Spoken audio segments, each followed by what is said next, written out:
ரிஷபராசி அன்பர்களே, 2026 ஆகஸ்ட் மாதம் என்ன பலன் எப்படி இருக்குது அப்படின்னு பார்க்கும் பொழுது, இந்த மாதம் உங்கள் ராசி அதிபதியாக இருக்கக்கூடிய சுக்கிர பகவான் நீச்சமாக உட்கார்ந்திருக்கார். அப்போ ராசி அதிபதி நீச்சம் ஆயிட்டாரே, அப்போ பெரிய கெடுபலன்கள் ஏற்பட்டு விடுமோ என்கின்ற ஐயப்பாடு ஒரு சில ரிஷபராசி என்பவர்களுக்கு கண்டிப்பாக இருக்கும். நிச்சயமாக இல்லை. ஏன்னா இந்த மாதத்தினுடைய தொடக்கத்தில் சுக்கிரனுக்கு வீடு கொடுத்த புதன் பகவான் ஆட்சியாகத்தான் இருக்கிறார். அது போக உங்களுக்கு யோகத்தை தரக்கூடியவன் யாருன்னா சனி பகவான். அந்த சனி பகவானுடைய பார்வையில் சுக்கிரன் இருக்கார். அப்போ அதனால் நீங்கள் பயப்பட வேண்டிய அவசியம் என்பது கண்டிப்பாக இல்லை. என்ன பாசிட்டிவ் எண்ணங்களை மட்டும் விதைக்கணும். நெகட்டிவ் விஷயத்துக்குள்ளே போகக்கூடாது. கோபம் வரும், ஆக்ரோஷம் வரும். ஏன்னா 2ஆம் இடத்தில் செவ்வாய் உட்கார்ந்துருக்காரு. கோபக்கார கிரகம், ஆக்ரோஷமான ஒரு கிரகமாக இருக்கக்கூடிய செவ்வாய் வாக்குஸ்தானத்தில் உட்கார்ந்துருக்கு. டக்குன்னு கோபம் வரும். இல்லைன்னா கோபம் வருவதற்கு மாதிரி தூண்டுதல் உங்களுக்கு ஏற்படுத்திடும். உங்களை டெம்ட் ஏற்றுவாங்க. ஸோ அதில் கொஞ்சம் கவனம் எடுத்துக்கொள்வது சிறப்பு என்பதை ஞாபகத்தில் வைத்து கொள்ளுங்கள். அதே சமயம் பார்த்தீங்கன்னா உங்களுடைய எண்ணங்கள், செயல்கள், சிந்தனைகள் அத்தனையும் குழந்தை நலன் சார்ந்த விஷயத்தில் தான் இருக்கும். குழந்தையை பற்றிய கவலை தான் உங்களுக்கு ஏதோ ஒரு மனசில் இருக்கும். அப்போ குழந்தை பற்றி என்ன, படிப்பை பற்றி கவலைப்படுவீங்க. இல்லை இந்த கோர்ஸ் கிடச்சிருமா, அந்த கோர்ஸ் கிடைக்குமா என்கின்ற கவலை இருக்கும். பட் என்ற ரிசல்ட் உங்களுக்கு சாதகமாகத்தான் இருக்கும். அப்போ குழந்தைகள் நலன் நன்றாகத்தான் இருக்க போகுது அப்படிங்கிறத மைண்டில் வச்சுக்கோங்க. ஏன்னா உங்கள் மனசில் தான் சில நெகட்டிவ் எண்ணங்கள், நெகட்டிவ் வைப்ரேஷன், இது கிடைக்குமா அது கிடைக்காதா அப்படிங்கிற ஒரு மாதிரி ஆசிலேஷன், ஒரு பதற்றம் அப்படிங்கிறது இருக்கும். அவ்வளோதான். மற்றபடி எதுவுமே அதாவது நெகட்டிவ் என்பது இல்லை. மனம் பாசிட்டிவை நினைங்க. மனமே இறைவன். நீங்கள் பாசிட்டிவ் நினச்சிங்கன்னா பாசிட்டிவ் கிடைக்கும் அப்படிங்கிறத ஆழமாக மனதில் பதிவு வைத்துக் கொள்ளுங்கள். அதே சமயத்தில் சுக்கிரன் 11ஆம் இடத்தை பார்க்குறார். அப்போ நீங்கள் 11ஆம் இடத்தை பார்க்குறீங்க. 11ஆம் இடம் என்பது என்ன? சந்தோஷம், மனமகிழ்ச்சி. ஸோ அந்த சந்தோஷம் தரக்கூடிய சில விஷயங்களுக்கு அதுக்காக செலவு பண்ணுவீங்க. அதுக்காக அந்த சந்தோஷம் எங்கே இருக்குது அப்படிங்கிற தேடுதல் அப்படிங்கிற எண்ணங்களை உருவாக்கும். எல்லாமே இருக்குப்பா, பட் எப்படி இருக்கீங்கன்னு கேட்டால் ஏதோ சார் இருக்கிற இந்த மாதிரி எண்ணங்களை கொடுக்கும். ஸோ அப்போ என்ன சொல்ல வர அப்படின்னா, பாசிட்டிவ் எண்ணங்களை கொண்டு போகணும்.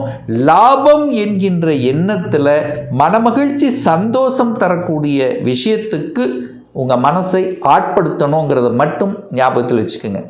காசு பணத்தில் எந்த குறைவு ஏற்படுத்த போவதில்லை. 2ஆம் அதிபதி 2ஆம் இடத்திலேயே ஆட்சி பலத்தோட வலிமையாக உட்கார்ந்துருக்கார். அதனால் நீங்கள் பணத்தை பற்றிய கவலை இல்லை. ஆனால் பணம் என்ன சொல்கிறேன்னா, அந்த இடத்துல செவ்வாய் இருக்குது. அந்த கோவப்பட்டு ஆக்ரோஷப்பட்டு ஒரு முடிவு எடுத்துடக்கூடாது டக்குன்னு. அது மட்டும் நிதான போக்குங்கிறது கண்டிப்பாக தேவை இந்த ரிஷபத்துக்கு. 3ஆம் இடம் முயற்சி ஸ்தானத்தின் அதிபதி, தைரிய வீரியத்தை கொடுக்கக்கூடியவன் அந்த 3ஆம் இடம் அப்படின்னு சொல்லுவார். அந்த 3ஆம் இடத்தில் குரு பகவான் உட்கார்ந்துருக்கார். 8ஆம் அதிபதி 3இல் உட்கார்ந்துருக்கார். சார் 8க்குரியவன் 3இல் இருக்கானே, அப்போ அதாவது 3ஆம் இடம் என்பது மனசையும் குறிக்கும். ஏதாவது ஒன்று நடந்துருமோ அந்த நெகட்டிவ் எண்ணங்கள். பட் அப்படி இல்லை. 8க்குரியவன் தனக்கு 8இல் உட்கார்ந்துருக்கார். அப்போ வலிகளை உடைக்கக்கூடிய இடத்துல தான் உட்கார்ந்துருக்கு. அங்கே குரு உச்சமாகி இருந்து 11ஆம் இடத்தை பார்க்குறார். அப்போது பாசிட்டிவை தான் நினைக்கணும். வெற்றி என்பது சக்ஸஸ் தான். புகழ் கிடைக்கக்கூடிய அமைப்பு, ட்ராவல்ங்கிறது கண்டிப்பாக இருக்கும். சிறுதூரம் அதாவது 1 நாள் 2 நாள் ட்ராவல் அப்படிங்கிறது கண்டிப்பாக இருக்கும். முயற்சியால் வெற்றி பெறக்கூடிய அமைப்பு உண்டு. சகோதரர்களுடன் கருத்து வேறுபாடு வராமல் பார்த்து கொள்வது நல்லது.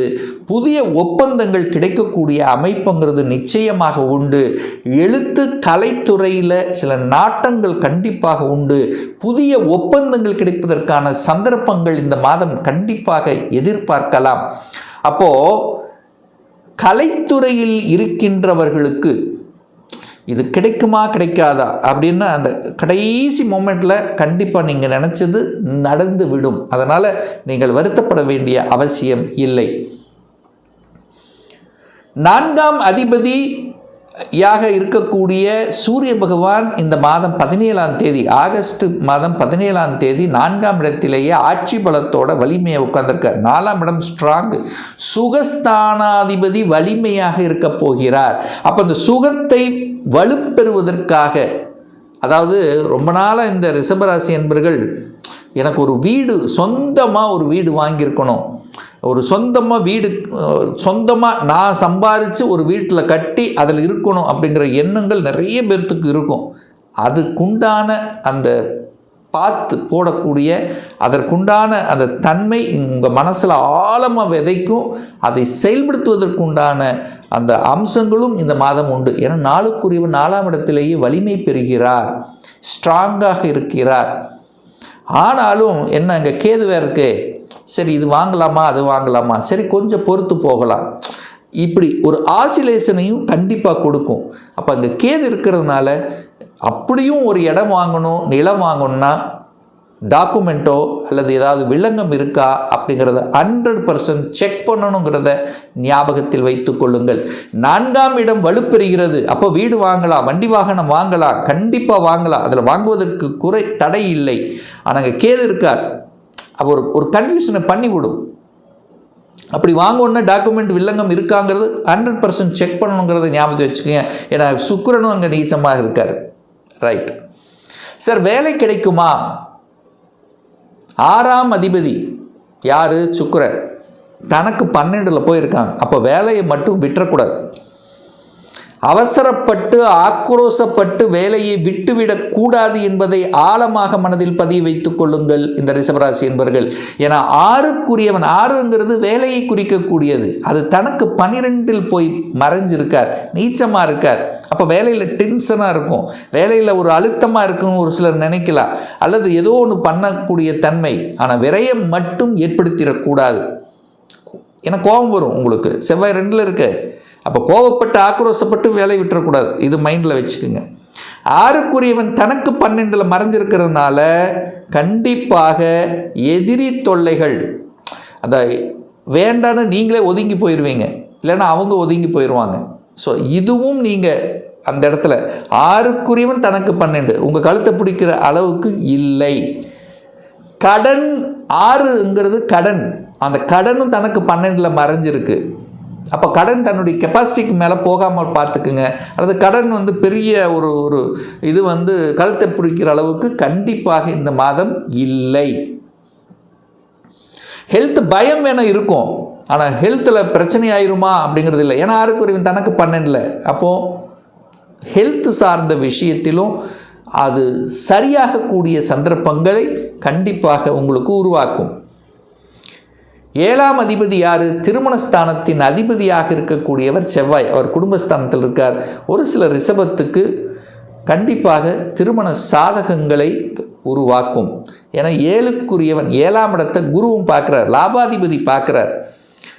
அப்போது திருமண வாய்ப்புகள் கைகூடும். ஆனால் என்ன, பார்க்கலாம், தள்ளி போடுவீங்க, பதில் சொல்ல மாட்டீங்க. இந்த மாதிரி சின்ன ஒரு தடையை கொடுத்தாலும் அதில் எந்த பெரிய பாதிப்பை ஒன்றும் ஏற்படுத்த போவதில்லை. ரைட். 8ஆம் அதிபதி தனக்கு 8ல், அதனால் பெரிய வலி வேதனை கண்டிப்பாக இல்லை. 9ஆம் இடம் பாக்கியத்தை தரக்கூடிய இடம் 9ஆம் இடம். அந்த 9ஆம் அதிபதி 11ஆம் இடமான லாபஸ்தானத்தில் உட்கார்ந்துருக்கார். அப்போ வக்ரமாக இருக்கார். என்ன சார் பலன்? இதுவரைக்கும் பாக்கியமே கிடைக்கல சார், இப்போ பாக்கியம் கிடைக்க போகுது. குரு 11ஆம் அதிபதி 11ஆம் இடத்தை பார்க்கிறார். 11ஆம் அதிபதி பாக்யஸ்தானத்தை பார்க்கிறார். 9 11 கனெக்ட் ஆகுது, 10. அப்போ அதிர்ஷ்டங்கள் இனிதான் கிடைக்க போகிறது ரிஷபத்துக்கு. எங்கே? தொழில் இது வரைக்கும் நல்லா பண்ணேன் சார், பெரிய லாபம் கிடைக்கல, இப்போ கிடைக்க போகுது. அந்த லாபம் கிடைப்பதற்கு உண்டான அந்த ஸ்ட்ராட்டஜி பிளான் இப்போ வகுப்பீங்க. அதுக்கு இப்போ உகந்த காலகட்டமாக இருக்கிறது. அதற்கு ஒரு மாற்றத்தை கொண்டு வருவீங்க. இத்தனை நாள் அது பண்ணியிருக்க மாட்டீங்க, இப்போ மாற்றத்தை கொண்டு வருவீங்க. அல்லது நல்ல தொழிலாளர்கள் உங்களுக்கு கிடைக்க பெறுவார்கள், அறிவுள்ளவர்கள், ஒரு திறமை மிக்கவர்கள் இப்போ கிடைச்சி அதுக்கு ஒரு சாதகமாக அந்த லாபம் அடைவதற்குண்டான சாதகம், அல்லது லாங் டேர்மில், அதாவது தன்னுடைய தொழில் விரிவுபடுத்துவதற்குண்டான அத்தனை அம்சங்களையும் கொடுக்கும். அதுலேயும் புதிய ஒப்பந்தங்கள் கிடைக்கும். இதுவரைக்கும் கிடைக்காத விஷயங்கள் இப்போ கிடைக்கப் போகிறது. அப்போ தொழில் மாற்றங்கள், ஊர் மாற்றம், உத்தியோக மாற்றம், இந்த மாதிரி மாற்றங்களை செய்வதற்கு ஒரு உகந்த மாதமாக இந்த ஆகஸ்ட் மாதம் அமையப்பெறுகிறது. அப்போது நல்ல சேஞ்சஸ் அப்படிங்கிறது கண்டிப்பாக உண்டு. இதில் மாற்று கருத்து இல்லை. ப்ரமோஷன் கிடைப்பதற்கு, உயர்வு கிடைப்பதற்கு, அரசு மூலமாக அனுகூலம், அரசு வேலை கிடைப்பதற்கு, ஒரு சிலருக்கு அரசு வேலை கிடைக்கும், அரசாங்க பதவி கிடைக்கும், டிரான்ஸ்ஃபர் கிடைக்கும், அதாவது ஸ்டேட்லேருந்து சென்ட்ரல் சார்ந்த விஷயங்கள். இந்த மாறுதல்களுக்கெல்லாம் இப்போ ஒரு அற்புதமான ஒரு காலகட்டம் தான் இந்த ரிஷபராசி என்பர்கள். அப்போ ஒரு சேஞ்சஸ், ஒரு மாற்றம், முயற்சியால் வெற்றி, புகழ், கௌரவம் இதெல்லாம் கிடைக்கக்கூடிய ஒரு நல்ல மாதம் ரிஷபராசி என்பர்களுக்கு.